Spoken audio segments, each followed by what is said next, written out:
here today to break down the timeline of MIca and JP Miller and the events that happened up until and after she had the tragic ending of her life. According to police report, MIca Miller stated that she and her husband, John Paul JP Miller, a pastor at Solid Rock Church, separated. They were originally married in 2018. Then we jump ahead to October 8th, 2023. The couple officially files for divorce according to court records. And then after that, on February 8th of 2024, MIca was involuntarily hospitalized for 48 hours according to a report from Myrtle Beach Police Department. On the 10th of February 2024, MIca was discharged from the hospital, and the staff informed her that JP reportedly picked up her purse and car keys while she was hospitalized. Now, on the 21st of February, MIca reports to police that she believes JP fraudulently initiated her involuntary hospitalization and stole her car while she was receiving that treatment. Now, going further, MIca told the officer that she has known her husband since she was 10 years old and that he groomed her while she worked with him at Solid Rock Church until they were wed in September in 2018, the report stated. But I do want to go on to say that MIca's sister has since come forward and believes that she didn't mean since 10 years old. She thinks she meant in the year 2010, and that was how the reference of 2010 and 10 years old came up. Now, in response to that, the officer reached out to JP, MIca's estranged husband at the time, and he said she suffers from episodes on an annual basis around Christmas time. He alleged she spends large amounts of money when she stops taking her prescriptions. Since the car was considered marital property and the two were still legally married, no charges were filed. And then March 11th, the Horry County Police Department report states that MIca called the police after finding her tire slashed with a piece of metal. It was later identified as a tire deflation device available for purchase online. She named a potential suspect, but investigators said there wasn't enough evidence to prove that the man was involved. Now, that same day, MIca reported the same suspect approached her at a gas station. She told him she did not want to speak with him. As she pulled out her phone to record, the suspect drove away. Walk away. I'll show you the pictures. Do you want to go to jail? They'll be on Facebook in a few hours. Alrighty, you'll be in jail in a few hours. As you just saw that last clip, following MIca. Now, that man later showed up at the East Coast Honda dealership where she was getting her car fixed. Mechanics at the dealership told her a tracking device was found on her car, and that is reported according to police. MIca also reported she was trying to get a restraining order at the local magistrate's office because she was afraid for her life. And that day had many events. The officer requested to meet her to get the GPS, and she agreed. While out front of the magistrate's office with Miller, an officer saw a white Honda Accord slowly drive by, and Miller said it was a suspect in the car that was driving by. The vehicle then sped up and drove away, the report concluded. And after all that, the magistrate's summons is issued for both MIca and JP Miller to appear for a bench trial on March 26, 2024, regarding a civil case. MIca Miller versus John Paul Miller was set to appear for a bench trial on March 26th regarding a civil case, MIca Miller versus John Paul Miller, in which MIca seeks a restraining order. Now, it was on March 13th that someone at Solid Rock Church filed a police report alleging an offender who MBPD said was MIca transferred donation funds from the church's Zelle account and Cash App accounts into her personal bank account. Going on further, the person that filed the report said $1,199 was transferred to the personal accounts. The report ends with an investigation will follow. Police later said insufficient evidence to pursue charges. Then on March 26th, a bench trial is held in the case of MIca Miller versus John Paul Miller, a civil case in which MIca sought a restraining order. The outcome is not known, but ABC 15 submitted a request through the Freedom of Information Act. Then on April 26th, the day before MIca's death, it's allegedly confirmed that John Paul and his mistress were not in North Carolina. Now this next one might be the hardest because there's been many conflicting back and forth with this. The county sheriff's office said he drove back to Myrtle Beach the next day, which would mean the day MIca passed away. So the next day, and he was with people as he traveled to and from the event. Is that still the same? Because last I heard, the mistress was the only one that was the alibi. But it's that very next day, April 27th, the day of MIca's death. She's seen on the Ring camera leaving her residence in Myrtle Beach at 10:13. And at 11, she's seen on her Ring camera arriving at her residence.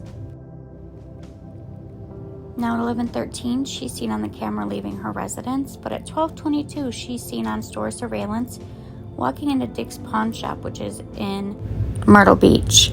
And then at 12:13, she was seen on the video buying a weapon, which we have been combing over thoroughly. And I did a video showing someone pacing behind her in the store. So that this date has a lot of questions, no doubt about it. Now, it's according to ABC that Miller leaves Dick's Pawn Shop after purchasing her weapon and ammunition at 12:34. Then at 1:06, her black Honda is seen traveling on Highway 501 near 4 Mile Road in Conway. Now at 1:27 p.m., Miller's black Honda Accord is seen arriving at the 41 Grocery and Grill, which is located on Highway 41 in Mullins, which many of you know that area also has a lot of questions raised. Take a look at that. Now, hey guys, in this so video, here we a have lot of people have brought up the footage there's where you MIca's have car, MIca's car but to right the outside left the of gas that's going to station. turn down that road. You see that black truck? And extended people cab. been asking. Many people So, now believe that there's a take a look at possibility this that truck could right be here that JP's, turns but in. then again, that's how rumors are made. It's just a question. Looks Just an familiar a little allegation. bit, don't it? A lot's not adding up on that. Why is he just chilling there? It's 1:35 p.m. when Miller is seen leaving the store after buying a drink and gas at 1:35. Then at 2:54, a 911 call was made from an 843 area code number. MIca Miller asked if her phone could be located and then threatened to take her own life. She hung up before she could be further informed, and they tried to call her back multiple times, but they were unable to contact her.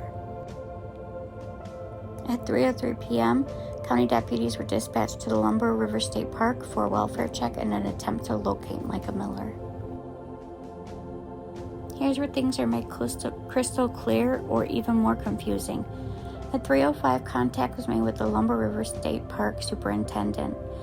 At 3:20, they requested a phone ping. At 3:31, deputies arrived at Lumber River State Park and began the search with the state park rangers. At 3:33 p.m., Robeson County Sheriff's Office Aviation Division AR-3 SUAV drone was dispatched to Lumber River State Park. And then at 4:23, an individual contacted the 911 Operations Center and said they located a body in the water. He had been fishing on his kayak when he found the body. Searching deputies secured the area for an investigation, which we now know really didn't happen. At 5:30, the chief of detectives arrives at the incident location. At 5:54, detectives and RSCO arrive at the incident location. The medical examiner was contacted as requested. CSI technician photographed the area of the investigation to include the vehicle belonging to MIca. It was during that time that investigators located the 6-hour case in the passenger seat of the vehicle and a box of ammunition in the center console of the vehicle. They also found a receipt for the handgun at the pawn shop and a receipt for the convenience store in the vehicle. Both were dated for the same day of MIca's death. The serial number of the weapon found in the water and the crime scene matched the gun box that was found in Miller's Honda Accord. Now, on March 1st, Solid Rock Church filed a police report with concerns about the influx of harassing messages in the wake of MIca's death.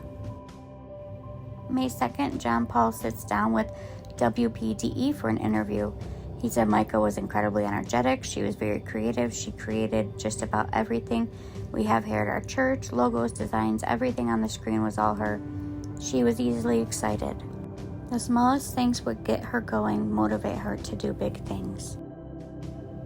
On that same day, Mica's sister Sierra applied to be the special administrator of Mica's estate less than a week after her passing, and 4 days before the Robeson County Medical Examiner announced her cause of death as suicide, according to the affidavit released by ABC 15.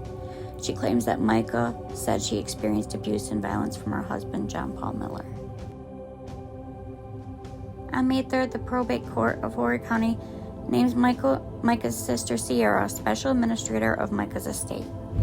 Now on May 5th, friends and family rallied outside Solid Rock Church, disputing her manner of death as described from her estranged husband. He also held a memorial at the Solid Rock Church at the same time as her family's on North Myrtle Beach. And then we make it to May 6th, where the medical examiner releases Mica's cause of death as a self-inflicted GSW. On May 7th, Mica's family met with the county deputies to discuss the investigative findings. Deputies also extended an invitation to Mica's husband, which he declined. The Robeson County Sheriff's Office releases the 911 call and security footage and timeline detailing the day Mica died. And one new addition, we do also know that the FBI has been asked to help with the investigation into the death of Mica. But this is the timeline that was given by ABC News. And as we know, after the May 7th update, we have had updates in this, but it's hard finding a lot of them. We do know the assets. I released that in a prior video. $5.9 million in assets for J.P. Miller and the church. Many more things will still be coming. This is fluid. It's still something new. We don't even know what's going to happen. But I just wanted to give you guys the facts that were given out by ABC News of the timeline.